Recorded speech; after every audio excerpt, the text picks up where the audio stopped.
Now men are wondering, well, now we've got women doing all these different things. They're moving and they're having taking on different roles, and I don't even know where I fit in the home anymore. So then sometimes, it can affect a man's viewpoint of himself, because now he's confused about who he is, because women are changing who they are from his perspective. Right.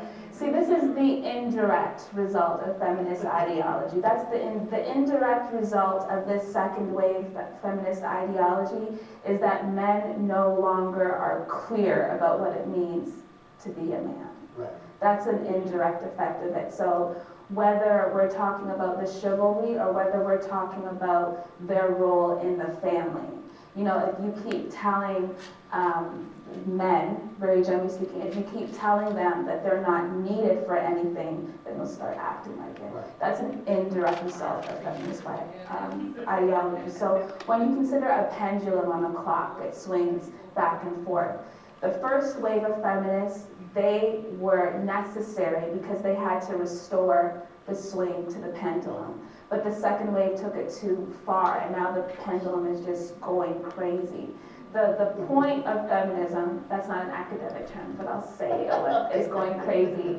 The point of feminism is to restore value and equality. It's not to esteem women over men, because that's just as ineffective as esteeming men over women. And this leads to my next question, and you're actually touching on it, is some of the positive things about feminism. Some of the positive things about feminism would have to do with some of the things that I've said already. Oppression happens. That's just a human. It's not, Christianity is not the thing that oppresses women.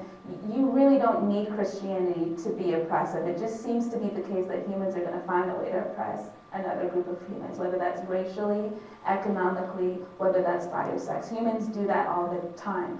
So any movement that arises that addresses that is a necessary movement. Now, sometimes movements go way too far, and we've seen that in different contexts, but the movement itself is necessary to correct a right. So we ought not to say that feminism, if we grant the first definition that I gave, we ought not to say that Christianity is in opposition to feminism, because if feminism is concerned with this idea that men and women are equal, which is a quite biblical idea, then we should all be committed to that. But we shouldn't be committed to taking it so far that we eradicate the clear differences between the sexes. And that actually was leading right into my next question, is feminism and the Bible compatible? I guess that depends on what you mean by feminism.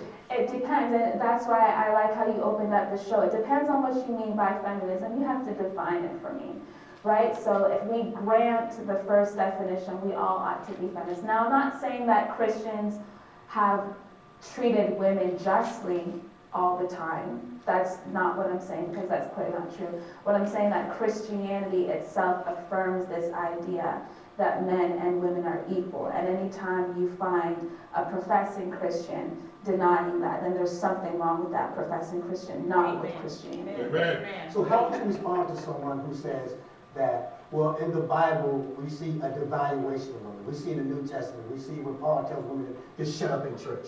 We see where, women, the testimony of women were not equal to the testimony of men, or that women could, a guy could have more than one wife, which seems to devalue a woman. So how would you respond to someone that says that the Bible actually devalues women?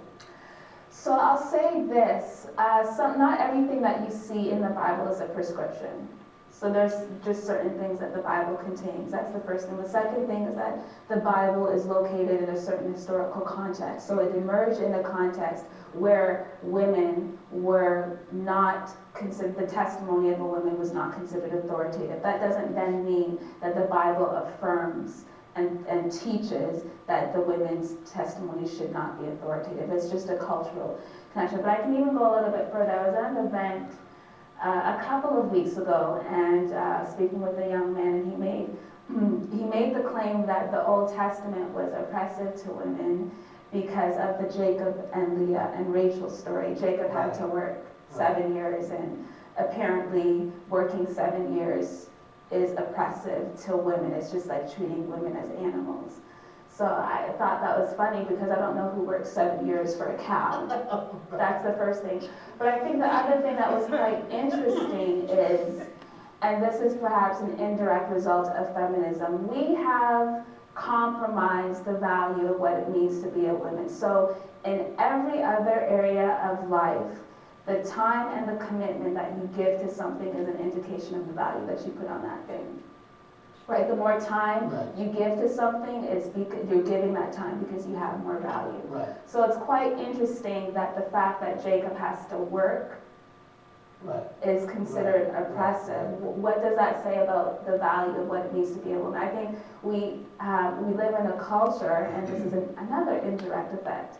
We live in a culture where women are not treated as objects to be earned. And I don't say that in a material way or as if it's not in a property type way. But there's something to be said about if you want a woman, you just don't get her by asking. She's more valuable than that. You have to come with something. This is where the bride price comes in Israel, right? So we don't practice the bride price now, but the bride price was the type of system where you had a nuclear family where a man was responsible for protecting his wife and his kids. And if someone wanted to come in and marry a young woman, you couldn't just have her because you asked. You had to come with something. And you had to get approval from the father. And if you didn't measure up, you couldn't have the daughter because she's more valuable than what you think, right? So we've lost that. We've lost that. Now people are just getting together because you think I'm cute. And that devalues women. That's a very good way of putting it. I mean, I never even thought about that. Yeah. So what are your view on gender roles? Gender roles, so there's a distinction to be made between gender roles and sex. Gender and sex, that's the age-old question, gender and sex. Gender is fluid. Gender are the roles that we ascribe to the different sexes. Gender doesn't have any referent on its own. It's just a label that we attach because we get this impression that there are two different sexes, men and women. If there were not two different sexes, there would be no gender roles. Okay. So that's the first thing. Now, gender is fluid, but sex is not fluid. I am ordered to be a woman. I've got double X chromosomes in every cell of my body. You are ordered to be a man. You've got XY chromosomes in every cell of your body. Right? So sexuality is not so fluid. One can act in ways that they think are appropriate for the opposite gender, but your acting in that way does not change your sex. Your brain is ordered based on your chromosomal content. It's not a matter of feeling, right? It's not a matter of feeling. So gender roles look quite different in any given culture. It depends on what the culture assigns to that. But gender roles ought not to be dissolved so that it doesn't reinforce this very clear idea that there are differences between the sexes. So the gender roles can change, that's fine, but we ought not to, like I said, we ought not to say that because gender roles change, sex is fluid as well. That's not right. So going to this idea that you mentioned before, where we're the same, or feminism, the idea of feminism, or segments of feminism, that we are the same, minus genitalia. Dispel that. How do we know that's not true? For a number of different reasons. You have a wife, right? Yes. Okay. So you know that your wife is very different from you, and it has something more to do with her anatomy. She thinks differently than you. She processes differently than you. She probably assesses differently than you. She has different strengths than you have. So it just seems to be intuitively clear that there are differences between the sexes. You hear it all the time. Men say they don't understand women. You won't hear a man say, I don't understand men. Because they're men. Right? So this idea that there are not differences between the sexes that are intuitive, I think is not to honor our reason and our intellect. Clearly there are differences. There wouldn't even be gender if we didn't know that there were sex differences. Yeah, I mean, even physiology. I mean, like the brain works different for a man and a woman. Absolutely. The brain works differently. The testosterone that floods the brain of a baby in early gestation, it does something to how that fetus then develops. The dense network of fibers, the corpus callosum, in men and women is the dense network that separates the left and the right brain. That looks very different in men and women. Men have less connections between the left brain and the right brain, which is why, very generally speaking, men are terrible at multitasking. Can't do many things. That's your brain, right? Your brain, that's the reason for it. That's not to say that men are not able to multitask. Right. We're just saying that the makeup of the brain is such that, generally speaking, when you consider a bell curve, that the networks between the left and the right brain in a woman are more densely connected, making women excellent multitaskers and able to do many things at the very same time. It's not just anatomy, there are clear differences. The cells in our eyes, they're different cells. The cells in a man are ordered to detect certain things in ways that the same thing is not present in the cells, the retinal cells of a woman. So there are a lot of really interesting biological differences between the sexes that can't be explained by nurture. Last question, is feminism dangerous?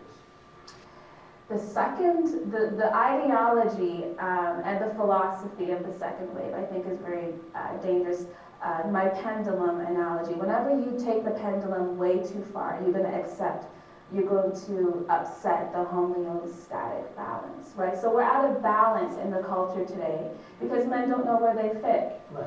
And women don't know their value, very generally speaking. We're out of balance. So is feminism necessary? Yes, but it's the type of feminism that recognizes that God made the sexes very different, that when you exploit those differences, you end up in oppression and exploitation, but when you promote the differences in a very complementary way, you get a really well-functioning society. That would be the perfect note to end the show. I thank you very much. Diane Newman, speak with me on feminism. And that will end this episode of Giving an Answer. Be sure to join me again next time. And until then, goodbye and God bless. All right. Praise God. There was a lot that was said in that, wasn't it? Yes. But that's why I wanted to give you all a very secular perspective first on the ways of feminism, and then have somebody come and really break it down and dissect what it is and how it relates to a biblical perspective. Pastor? All right. Yeah, there's a couple of things I want to share. And anybody else, if you've got comments, please feel free, because we want to have a conversation. So anything that stood out to you in the video as well. Well, one is two things I want to share. The first thing I want to share is that that when they talk about pendulum swing with the feminism, when you swing it too far, you can really go against God's order and God's design, because when God creates something, He creates it in its perfection when God makes it. And the thing that I love about God is that when you study what He made, okay, you will see how to enhance that perfection that He has. So I didn't grow up with any sisters. I was very naive. You know, I had no knowledge. I'm still learning about women today. But it's a joyful learning. It's not a tedious thing for me. Okay. But let me get back to the point I want to share. When you go to that left pendulum, you have a tendency to get into things that will go against your own soul. Okay. One example I want to share is one big feminist who was named Gloria Steinem. Okay. She was 66 years old. She got married for the first time. Okay. She, for like 40 years, preached against marriage as an institution. That marriage is evil. You know, be married to men, ball and chain, all those things. For 40 years.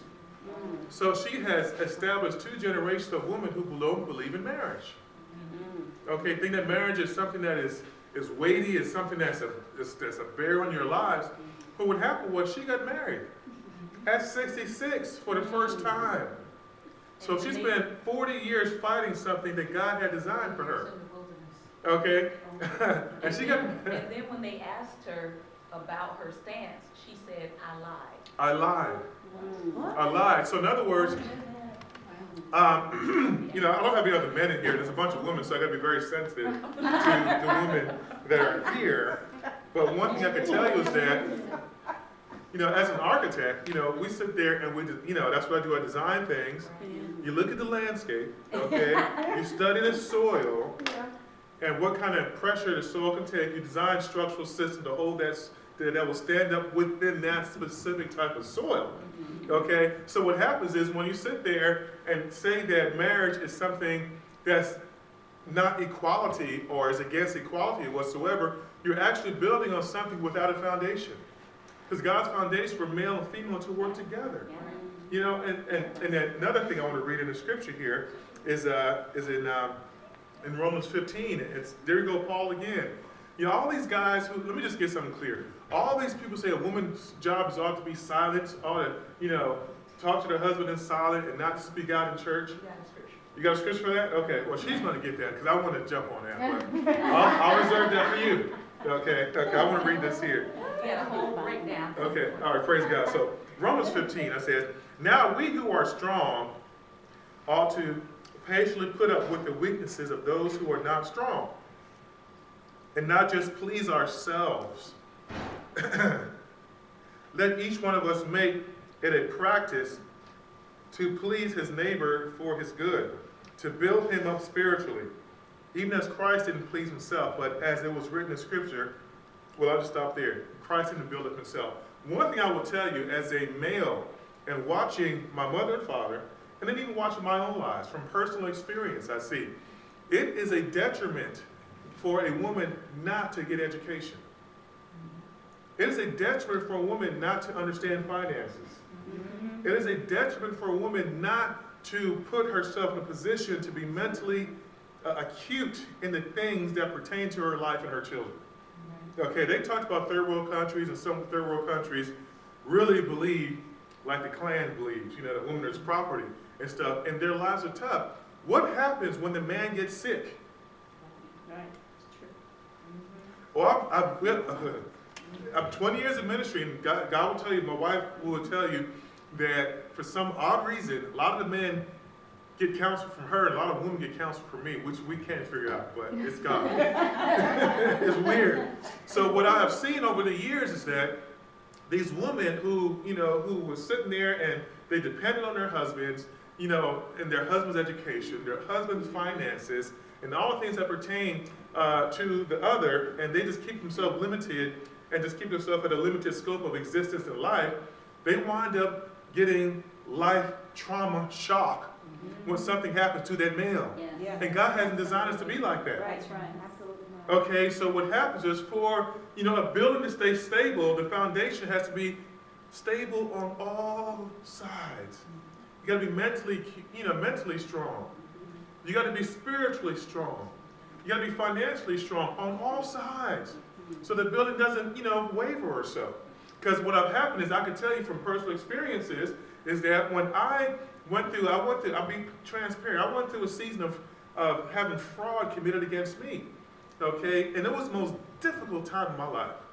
I could never understand how I could dealt with such trauma and such fraud. But what happened was, you know, I help provide for my family. I love that lady right there. And I do a lot of things. I do like everything I can for her, like even that nice coat she got yesterday. But anyway, so what I'm saying is that when I couldn't do it, I felt totally suicidal. Because I couldn't take care of that lady. And to see her have to struggle, it just broke every fiber in me as a man, as a person, as a God person. But what God had to come to me and let me understand is that she had some skills that were able to help me spiritually. She helped get my mind strengthened. She helped me to understand the scripture and really point me back to the things that I did that were successful in our lives. Didn't beat me down. Didn't traumatize me. Didn't like say, you ain't worth nothing, you old, sorry, lame duck fool or anything like that. She didn't say that. But she brought strength into me at that moment. And even to a point where even though her salary was different, she brought finances in to help me as I was working to get other finances for the family. It was tough, but that strength and what happened in those moments were so profound because it brought a greater strength to the entire household. Then God flipped the script. Now she does what she wants. You see what I'm saying? As she wants, how she wants, and things like that. So when I say the strong bear up the infirmities of the weak, you never know who's going to be weak at what moment. That's why as equality is very important. Equality is necessary for the whole building to stand.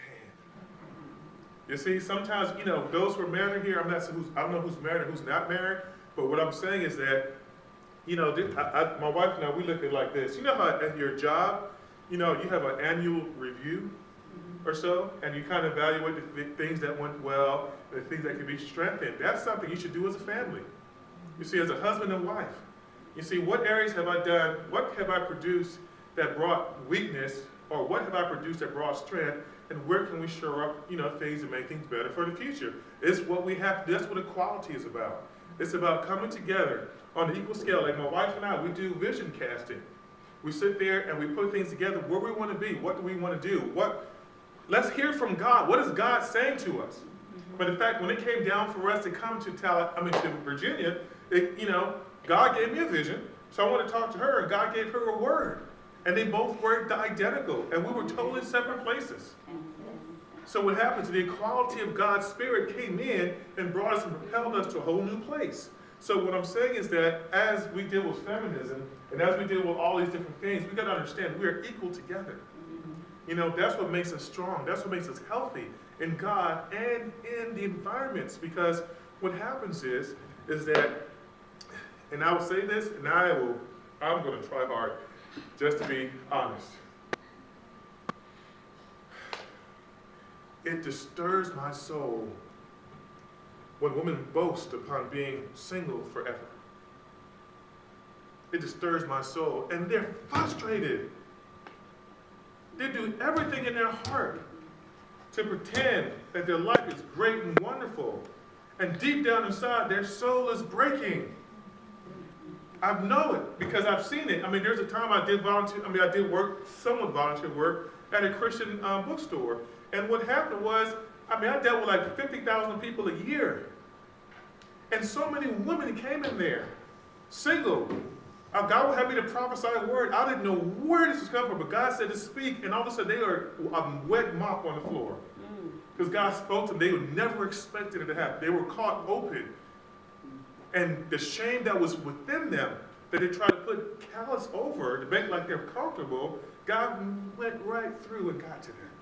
So what happens is we need to pray and understand that, as men, don't dismiss the men, but let them come into your life with the appropriate boundaries, okay, so that you can be built up in your faith and that we can receive from you as well. But I'm going to turn to Shante. I got too much more to say. Amen. Amen. Praise God. Amen. You get something out? Are y'all getting something out of this today? All right, praise God. That was an awesome word. That was an awesome word. I'm just trying to be mindful of our time. We do have one more video, and it is very, very powerful because this gentleman is going to be talking from the perspective of misogyny and how the hatred of women and the abuse of women is a man's issue. And so he really, really, really speaks to that. And so I don't